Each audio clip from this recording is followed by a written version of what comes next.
In today's video, I'll be covering a few tips that should make it easier for you to go about building ships in Starfield. As usual, in the description, you can find timestamps, and anything else that I reference like guides will also be linked there. So I've seen a lot of comments asking, where should I build my ship so that I don't have to visit, 20 different vendors to get all the parts? In order to answer that, you'll need to invest in an outpost first. It's pretty cheap to get started, so pick any planet you like. I picked Mufford 1 in the Mufford system because it's so unique and I love the purple sand. But I also have an outpost on Earth. You can pretty much build it anywhere. Find a nice spot and put down the outpost beacon. Then tab over until you find the landing pad with shipbuilder item under miscellaneous. This is going to cost you 18 adaptive frame, 30 iron, 2 zero wire, and 2 beryllium, all of which can be bought for pretty cheap at most trade authority vendors. The distribution center in New Atlantis usually sells their resources for pretty cheap, but if you have access to the Crimson Fleet's base called the Key, this is also a great place to buy and sell goods since there's like 5 vendors in a very small space and they have a lot of credits to go around. As it states on the item, this landing pad allows you to land directly at your outpost, modify your ship, and even buy new ones. The reason you want to build this as opposed to using the shipbuilder from a technician on some other settlement is because this shipbuilder will actually have most of the parts that all of the other locations have.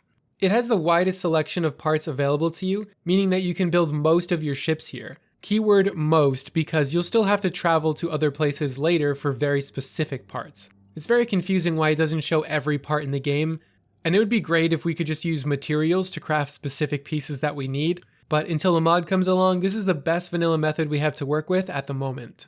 With this image from Nala Saldana on Reddit, you can take a look at most of the cosmetic pieces that are available from each shipyard. I think they left out a few pieces like the Nova Galactic landing gear, the Stroud ship bridge, and a Deimos cockpit, but for the most part this has everything in the game.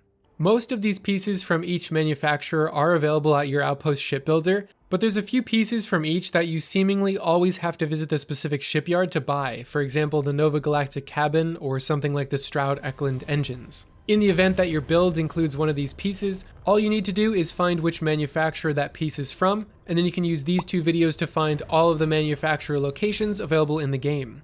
For example, if you need a Tayo Astroneering piece, you can visit Neon and head to the Tayo Astroneering showroom and buy it there. Or if you need a Deimos piece, you can visit the Deimos Star Yard next to Mars. Like I've mentioned in previous videos, there are certain parts that require a specific rank in the piloting skill and the starship design skill. This is important because if you're watching a build that requires a Class B part, and your skill isn't ranked up enough, you won't be able to buy that part. When it comes to actually building your ships, I have a few tips as well as a neat glitch you can use to add parts to spots they can't normally go. The first tip is super basic, and normally I wouldn't even cover this, but if you have a problem not being able to add parts to your ship, like the add button isn't appearing, make sure your cursor is not hovering over your ship and then the add button will appear. For the next tip, you can select all the parts on your ship at once by double tapping the left click anywhere on your ship. You can also hold down the shift button and hold down left click on mouse and keyboard to select multiple parts at once.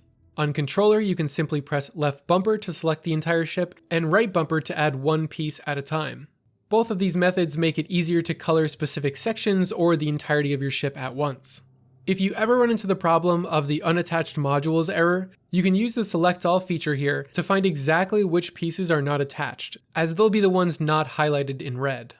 Now, if you want to get a little more creative with some builds, you can utilize this glitch to merge pieces together and place pieces where they normally wouldn't be able to go. This only works on controller for some reason, so if you're on Xbox, you're fine, but if you're on a PC, you gotta make sure to connect a controller for this one. First, add a piece that has the option to be flipped, and then find a place it can connect to where it's highlighted red, like some place that it normally wouldn't be able to fit.